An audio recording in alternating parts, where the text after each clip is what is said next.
ಬೆಂಗಳೂರಿನ ಜೆಪಿ ಭವನದಲ್ಲಿ ಮಾಜಿ ಮುಖ್ಯಮಂತ್ರಿ ಹಾಗೂ ಕೇಂದ್ರ ಸಚಿವರಾದ ಎಚ್.ಡಿ. ಕುಮಾರಸ್ವಾಮಿರವರಿಗೆ ಸಫಾಯಿ ಕರ್ಮಚಾರಿ ಆಂದೋಲನ್ ರಾಜ್ಯ ಸಂಚಾಲಕರಾದ ಜಿ.ಎನ್. ನಾಗೇಂದ್ರರವರು ಅಭಿನಂದನೆ ತಿಳಿಸಿದರು.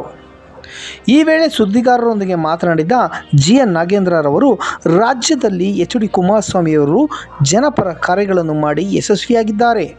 ಇನ್ನು ಮುಂದೆ ಬಡವರಿಗೆ, ದೀನದಲಿತರಿಗೆ ಸಹಾಯ ಮಾಡುವಲ್ಲಿ ಯಶಸ್ವಿಯಾಗುತ್ತಾರೆಂದು ಭರವಸೆ ನೀಡಿದರು.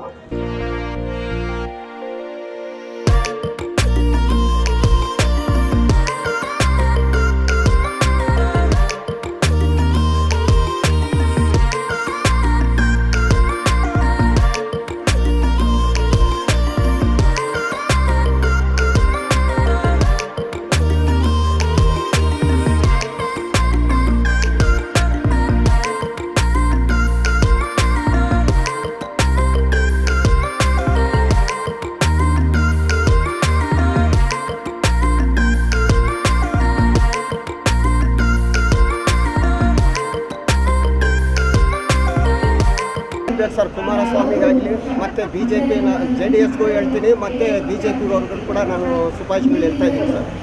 ಏನಂದರೆ, ನಾನು ಈ ಹಿಂದೆನೇ ಹೇಳಿದ್ದೆ, ನನ್ನನ್ನು ಪದೇ ಪದೇ ನನ್ನನ್ನು ಕೇಳ್ತಾ ಇದ್ದರು ಮೀಡಿಯಾದವರು, BJP ಜಾಸ್ತಿ ಬರೋದಿಲ್ಲ, ಕಾಂಗ್ರೆಸ್ ಹೆಚ್ಚಾಗಿ ಬರುತ್ತೆ ಅಂತ. BJP ಹೆಚ್ಚಾಗಿ ಬರುತ್ತೆ, ಕಾಂಗ್ರೆಸ್ 3ನೇ ಸ್ಥಾನ ಬರುತ್ತೆ ಅಂತ ಮುಂಚೆನೇ ಹೇಳಿದ್ದೇನೆ. ಸೆಕೆಂಡಲ್ಲಿ ಪ್ರತಿಪಕ್ಷಗಳು ಬರುತ್ತೆ ಅಂತ ನಾನು ಮುಂಚೆನೇ ಹೇಳಿದ್ದೀನಿ. ಬಂದರೆ BJP ಹೈಯೆಸ್ಟ್ ಬರುತ್ತೆ, ಇಲ್ಲದಿದ್ದರೆ ಸೆಕೆಂಡ್ ಪ್ಲೇಸಲ್ಲಿ ಪ್ರತಿಪಕ್ಷಗಳು ಬರುತ್ತೆ ಅಂತ ಕೂಡ ಮೀಡಿಯಾದವ್ರಿಗೆ ಇದಕ್ಕೂ ಮುಂಚೆನೇ ಹೇಳಿದ್ದೆ. ಆದರೂ ಕೂಡ ನರೇಂದ್ರ ಮೋದಿ ಅವ್ರಿಗೆ ಸ್ಥಾನ ಅವ್ರಿಗೆ ಸಿಕ್ಕಿದೆ ಅಂತ ನಾನು ಧನ್ಯವಾದಗಳು ಹೇಳ್ತಾ ಇದ್ದೀನಿ. ನಮ್ಮ ಸ್ಟೇಟ್ ಗೌರ್ಮೆಂಟಲ್ಲಿ ಸ್ವಲ್ಪ ಆದರೂ ಕೂಡ ನಮ್ಮ ಕುಮಾರನಿಗೆ ಒಂದು ಪೋಸ್ಟ್ ಕೊಟ್ಟು, ಒಂದು ನಿಯಮದಿಂದ ಒಂದು ಪೋಸ್ಟ್ ಕೊಟ್ಟು ಒಂದು ನಿಯಮವನ್ನು ಮಾಡಿಸಿದ ಅಂತ ಅವರು ನರೇಂದ್ರ ಮೋದಿ ಸಾಹೇಬರು ಕೂಡ ನಾನು ಒಂದು ಧನ್ಯವಾದಗಳು ಹೇಳ್ತಾ ಇದ್ದೀನಿ. ಅದೇ ತರಹ ನಮ್ಮ ಎಚ್.ಡಿ. ದೇವೇಗೌಡರಾದ ಅವ್ರಿಗೂ ಕೂಡ ಧನ್ಯವಾದಗಳು ಹೇಳ್ತಾ ಇದ್ದೀನಿ. ಕುಮಾರಸ್ವಾಮಿ ಕೂಡ ಧನ್ಯವಾದಗಳು ಹೇಳ್ತಾ ಇದ್ದೀನಿ ಸರ್ ನಾನು. ಸರ್, ಈಗ ಬೃಹತ್ ಮತ್ತು ಕೈಗಾರಿಕೆ ಕೊಟ್ಟಿದ್ದಾರೆ, ಅವ್ರಿಗೆ ಯಾವ ಥರ ನಿಭಾಯಿಸ್ತಾರೆ ಅನ್ನೋದು ನಿಮ್ಗೆ ಆಶಾದಾಯಕವಾಗಿದೆ? ಸರ್, ಮಾಡ್ತಾರೆ ಸರ್, ಮಾಡಲೇಬೇಕು. ಯಾಕಂದರೆ ಈ ಹಿಂದೆ ಕೂಡ ಇವರು ಬಂದು ಕಾಂಗ್ರೆಸ್ನವರು ಬಂದಿದ್ದಾರೆ, ಎಲ್ಲ 5 ಯೋಜನೆಗಳು ಮಾಡಿ ಎಲ್ಲ ಗಬ್ಬೆ ಪುರಿಸ್ಬಿಟ್ಟವ್ರೆ. ಪಾಪ ಓದಿರೋ ಮಕ್ಕಳೆಲ್ಲ ಎಲ್ಲೋಗ್ಬೇಕು? ಓದಿರೋರೆಲ್ಲೇ ಹೋಗ್ಬೇಕು, ITI ಮಾಡಿರೋರೆಲ್ಲೇ ಹೋಗ್ಬೇಕು. ಈ ತಂತ್ರಜ್ಞಾನದಿಂದ ಈಗ ಈ ನಮ್ಮ ಸಾಹೇಬರು ಕುಮಾರಸ್ವಾಮಿ ಕೊಟ್ಟಿರೋದು ಒಳ್ಳೆಯದಾಯಿತು.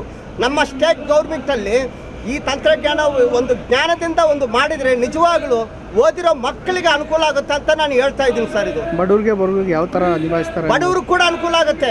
ನಮ್ಮ ಎಚ್.ಡಿ. ದೇವೇಗೌಡರಾಗಲಿ ಕುಮಾರಣ್ಣನಾಗಲಿ ಬಡವರಿಗೆ ಅನುಕೂಲ ಮಾಡಿಕೊಡ್ತಾರೆ ಸರ್, ಅವರು ಮಾಡಿಕೊಡ್ತಾರೆ. ಬಡವರಿಗೆ ಅನುಕೂಲ ಮಾಡಬೇಕು. ಓದಿರೋ ಮಕ್ಕಳಿದ್ದಾರಲ್ಲ ಸರ್, ಓದ್ಬಿಟ್ಟು ಮನೇಲಿ ಬಿದ್ದಿದ್ದಾರೆ, ಅಂಥ ಮಕ್ಕಳನ್ನು ಎಬ್ಬಿಸಿ, ನಿಮ್ಮ ಕಾನೂನುಬದ್ಧವಾಗಿ ಎಬ್ಬಿಸಿ ಅವರು ಒಂದು ದಾರಿಯನ್ನು ತೋರಿಸಿ ಅಂತ ನಾನು ಕುಮಾರಸ್ವಾಮಿ ಕೂಡ ನಾನು ಈ ಮೂಲವಾಗಿ ನಾನು ಹೇಳ್ತಾ ಇದ್ದೀನಿ ಸರ್. ನಾನು